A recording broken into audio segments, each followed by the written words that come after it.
for me, like a lot of my competitors who are these bookkeeping firms, they are it's like they took your course. They are doing this sales process, right? They don't share the pricing, and what the existing customers tell me they hate about those solutions is like, oh, it's super salesy, it's non-transparent pricing, they upsell me and all these things I don't need.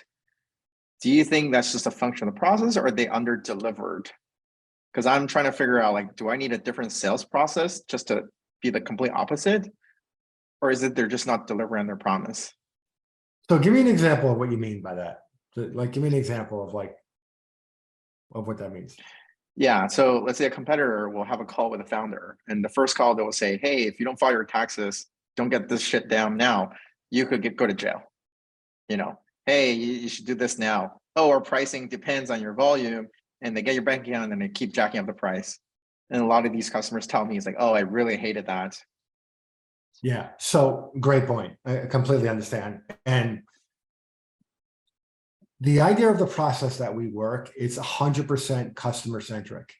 Like it's not company centric, it's customer centric. And what I mean by that is that organically, you're going to convey to the prospect that you actually give a shit and that you care through the process that you take them through. And they're going to feel that intrinsically. And what I mean by that is like, look, you basically, the step one is the preamble. It's like, look, here's typically how we run these calls, blah, blah, blah, blah. Right. Okay. So just to get a better understanding of how you guys make decisions, you go through that. And then you start asking the needs questions.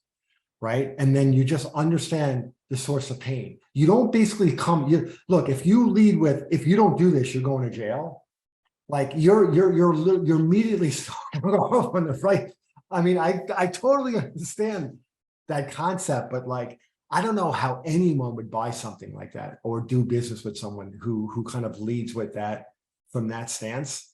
So I think coming in under the radar and basically saying like, help me understand where the struggles are, how you're currently managing this, what you guys are looking to do, what you're looking to solve as a result of this. Once you understand that, then you transition to step 3, right? Which is reiterating everything that they've conveyed. Then you move to step 4. Step 4 is communicating the value of what you can provide, right?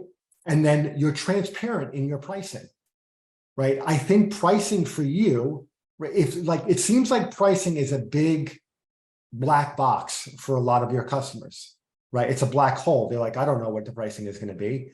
If we figure out a way to make your pricing more concrete and transparent, it probably eliminates a lot of the friction that's going to prevent deals from closing. They're going to come over to you because they're like, I know what I'm getting and I know what it is, right? So the process is like not leading with fear, it's leading with empathy, more or less. It's like, hey, let me understand what's happening and then figure out if I can help you, right? If there's a good fit for me to help you, and here's our process.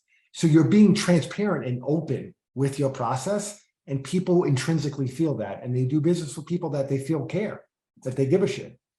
So I think this is a win. Like this will be incredible for you.